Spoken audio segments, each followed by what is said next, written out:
સુરતમાં ભારતીય જનતા પાર્ટીના મહિલા નેતાના પુત્રની હત્યાને પગલે ચકચાર મચી છે। કાયદો અને વ્યવસ્થાની સ્થિતિ પર સવાલો ઉઠી રહ્યા છે, ત્યારે આ મામલે પોલીસ પણ હવે હરકતમાં આવી છે।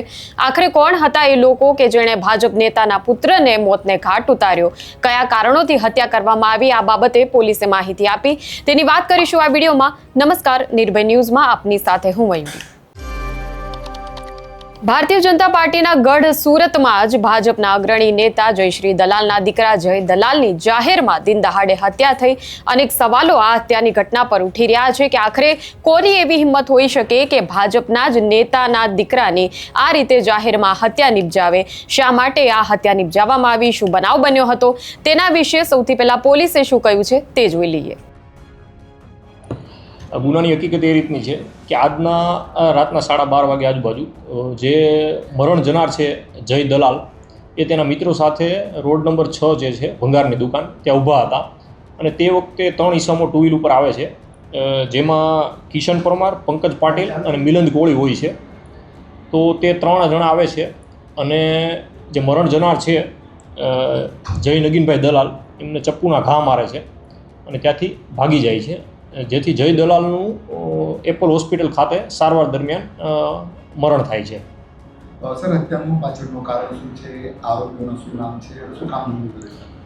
હત્યાનું મૂળ કારણ અત્યારે એવું પ્રાથમિક જણાઈ આવેલ છે કે અગાઉ 3 મહિના અગાઉ આરોપી અને મરણ જનાર વચ્ચે ઝઘડો થયેલો જે છે, અને 3 જે આરોપીઓ જે છે તેમના નામ કિશન ઉર્ફે ચકલી, સોમાભાઈ પરમાર, પંકજ પાટીલ અને મિલિંદ કોળી છે।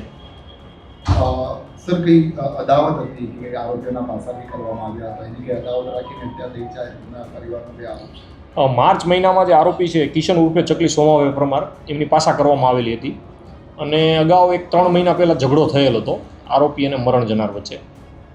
આરોપીઓનો ગુનાહિત ઇતિહાસ શું છે અને મરણ જનાર એ આ અંગે અત્યારે તપાસ ચાલુ છે। કોઈને અટકાયત કરી? આરોપીઓને પકડવા માટેની તજવીજ ચાલુ છે। તો જે રીતે આપે જોયું, પોલીસના કહેવા મુજબ આ ઘટના મોડી રાત્રે બની હતી કે જ્યાં જય દલાલને તેના એક મિત્રનો પહેલા ફોન આવે છે। ત્યારબાદ ઘરેથી મોડું થશે એવું તેમની માતાને કહીને જય દલાલ નીકળી જાય છે અને જય દલાલ મોડી રાત્રે તેમના અમુક મિત્રો સાથે એક દુકાન પાસે જ્યારે ઊભા હતા એ સમયે અમુક શખ્સો આવ્યા અને તેમના પર ઓચિંતા જ હુમલો કરી દીધો, તેમને છરીના ઘા માર્યા છે। એ પછી ગંભીર રીતે જય દલાલ ઘવાઈ જાય છે। તેમના મિત્રો તેમને હોસ્પિટલમાં પહોંચાડે છે, પરંતુ હોસ્પિટલમાં તેમને સારવાર મળે તે પહેલા જ તેમનું મોત નીપજે છે। જે રીતે આખી આ ઘટનાનું કારણ સામે આવ્યું છે તેમાં ખાસ કરીને જય દલાલને આરોપીઓ સાથે અગાઉ પણ જૂની અદાવત હતી તેવી વિગતો હાલ પોલીસે આપી છે। મિલિંદ ચકલી અને પંકજ પાટીલ નામના આરોપીઓ હતા અને તેમની સાથે અન્ય એક સાગરીત પણ હતો કે જેણે જય દલાલ પર હુમલો કર્યો। જો કે જય દલાલના માતા જયશ્રી દલાલે અગાઉ એવું નિવેદન આપ્યું છે કે આ જે 3 આરોપીઓ છે તેમને પાસા હેઠળ અગાઉ જેલ ભેગા કરવામાં આવ્યા હતા અને જય દલાલને કારણે જ તેમને પાસા હેઠળ જેલમાં જવું પડ્યું હતું અને આ જ વાતની અદાવત તેમણે રાખી હતી અને પાસામાંથી થોડા સમય પહેલા જ આ 3 આરોપીઓ બહાર પણ આવ્યા હતા અને ત્યારબાદ જય દલાલની હત્યાને કેવી રીતે અંજામ આપવાનો છે તેનું તેમણે આયોજન કર્યું હતું।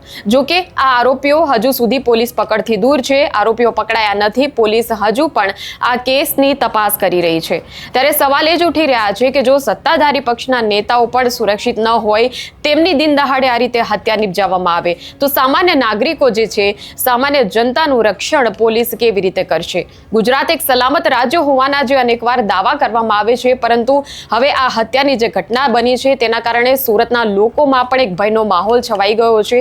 કાયદો અને વ્યવસ્થાની સ્થિતિના જે ધજાગરા ઉડ્યા છે, સુરત પોલીસ કેવી રીતે હવે ડેમેજ કંટ્રોલ કરે છે તે જ જોવાનું રહેશે। ત્યારે મુદ્દે તમારા શું વિચારો છે કમેન્ટ સેક્શનમાં અમને જણાવશો અને આ પ્રકારના વિડીયો માટે આપ જોતા રહો નિર્ભય ન્યૂઝ। અમારી ચેનલને લાઇક, શેર અને સબસ્ક્રાઇબ કરવાનું ભૂલશો નહીં। નમસ્કાર।